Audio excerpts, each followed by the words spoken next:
Baby loving some gizzards, guys. I know. See how bossy he is? Oh.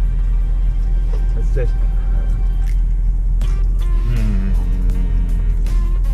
Yeah. Okay. You get one. You get one.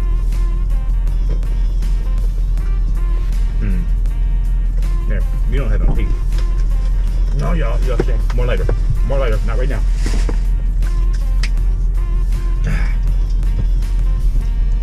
Alright guys, we're over here in Arkansas.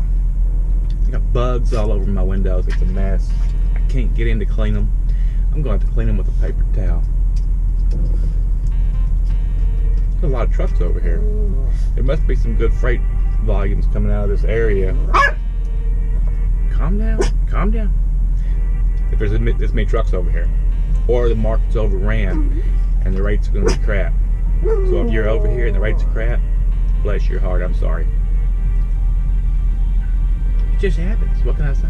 That's the way it works sometimes. Hell, I guess I better take these hound dogs out. I'll get back with you in a minute. Well, I took the dogs out and they took care of their business. And I only ate a little bit of them gizzards. You can trust me on that. I threw the rest of them away. They had kind of an odd flavor, kind of sweetness to them. It didn't feel right. I only ordered a small. They told me it was a medium. They told me it was a large. They told me they were doing me a favor. And I think they was trying to be nice, but I didn't want that many. I didn't eat them. Some rat might eat them. The dogs would eat them all. But I was talking about the parking issue around here. And it's a mess. I was listening to this senator. He was on a talk show. And he said they had a plan to come in and roll out this asphalt on state lands and around the highway. But the states had to pony up some of the money for the parking. And it was going to be a real easy fix to all of our parking problems. Probably would have cost more money to keep the pee jugs cleaned up than people would have threw around. But I think it would have been a pretty good plan. I think it would have been a damn good plan. Apparently it ain't going to happen because that was a year ago. And ain't nothing going on. Well, it's starting to heat up over here. I'm going to have to change clothes. I got shorts on, but 2 shirts. By the time I get to Laredo, it's going to be smoking.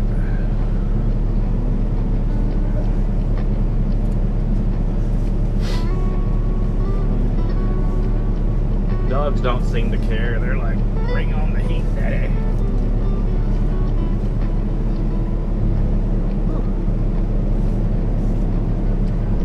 I'm going to have to go down to a wife beater or something, probably.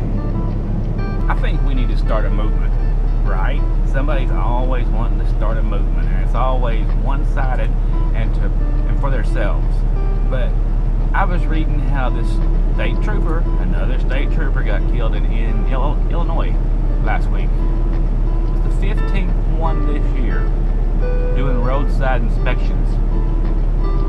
And it made me think how stupid they are. A lot of times you'll see them pulling people over, and the truck will be stopped beside a guardrail or somewhere where it's just way too narrow. And they've got these rules that inconvenience everyone in the world so they can do their inspection and not get killed, but they're relying on people to move over. And sometimes people can't move over.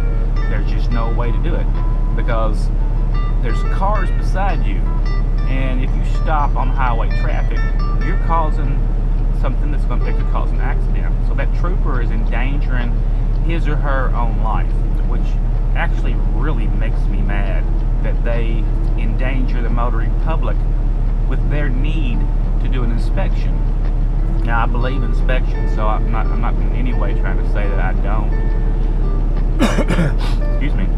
But there is an issue of safety here.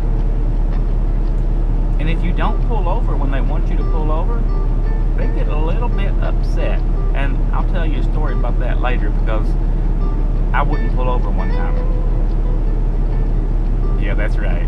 I didn't pull over. But I think we need to start some kind of movement where they have to take you to a safe venue. You know, they pull up beside you, they say, hey, follow me, big boy, and they take you somewhere safe. I've had troopers in Ohio do that to me, and I respected that. I thought, hey, that's a smart trooper. He's worried about his life. He's worried about my life. He's worried about the motoring public's life.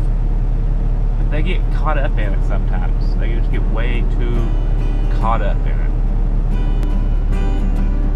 Now, one time, this is a long time ago, and it was in Georgia, and no, wait a minute, it was in Alabama, and I was going through Georgia down that little lower cut through when you're on your way to Florida, and so it was like south of Montgomery, and I was taking that little cut through 56 or something, whatever it's called, I forget, 231, I don't know, but anyway, I was about 5 miles from the state line, going from Alabama into Georgia.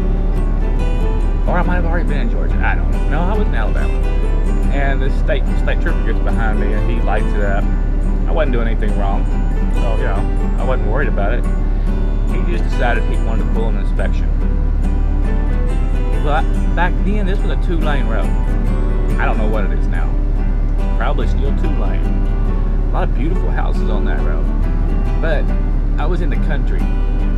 And there wasn't no shoulder. There was nowhere on God's green earth to pull over. I slowed down and I put on my flashers and I'm like, well, I'm not going to stop in the middle of the road. I'm just as much at fault for an accident as he is if an accident happens. So I slowed down, just kept going. And he was back behind me, getting angrier and angrier. Finally, I found somewhere at the state line to pull over. He come running up beside my truck. If you guys seen Smokey and the Bandit, he was like Buford T. Justice. I happen to be Buford T. Justice, a distinguished officer of over 30 years seniority, one of the most highly respected law enforcement agents in the United States of America.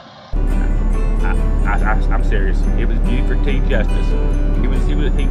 He wasn't a white Buford T. Justice, but he was still Buford T. Justice. And he was huffing and puffing and jumping up and down and slinging things around and just going freaking nuts. And when he got done with his tirade, and I already had all my stuff in my hands because I'm not going to get shot, right? So I handed him my stuff out the window, and he just, you know, and I was like, you know, if I had stopped in the middle of the road and you got ran over, for the next 20 years, I would have felt obligated to have to pay your wife and kids some money just so they could eat, right? I said, I was doing you a favor. And he walked away with my stuff. He didn't even go to his car. He just walked away and turned in circles, and it came back. Walked in circles a little bit more. And he said, thank you, driver. He said, thank you, I appreciate that. No one's ever worried about me before. He wasn't even worried about him, was he? And he handed me my stuff back and said I could go on. That was crazy. Now, I'm sure that nowadays things are handled differently because they're on the horn calling in your plates and everything, saying I got a runner or something. But back then it was a little different. And actually I've done that several times over the years. If it's not a safe situation, I won't pull over. I might go to an off-ramp or something like that, but I'm not going to pull over on the highway unless it's just, if it's possible. And I seen last week, a guy in Ohio parked on the on-ramp to the rest area. He, you know, wasn't no parking. Ohio has no parking. It's just that simple.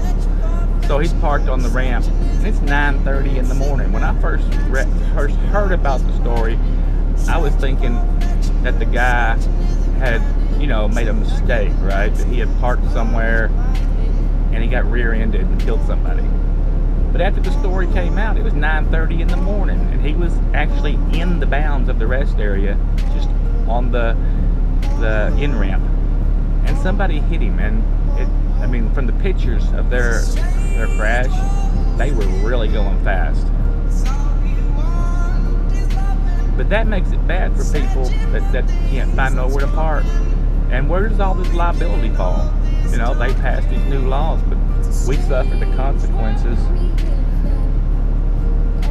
You know, some states, they block off where you can't park on a ramp. And then some has made it illegal and stopped enforcing it. I actually got a ticket on a ramp one time, a long time ago in Tennessee. There wasn't nowhere else to park, and I was out of hours. They can call that poor trip planning. You can trip plan all day long, but you can't trip plan for another million drivers, right? You don't know what their plan is. So there's way too many wheels in motion to think that you can plan correctly. You just have to get in there at 4 in the morning and try to find somewhere and then drive away. You can't. Of course, I know we have the off-duty status to keep on going to find somewhere to go. I do. Some people may not. You know, that's regulatory. That's with their company, what they allow. And I bet a lot of these companies don't allow that. They don't have any trust in their drivers. I understand why, but damn, come on, we gotta fix this. I've got 800 more miles to go to Laredo. Let's get there. If you guys got any good ideas on how to stop carnage on the highways, or if you know how to write a bill or get a bill wrote,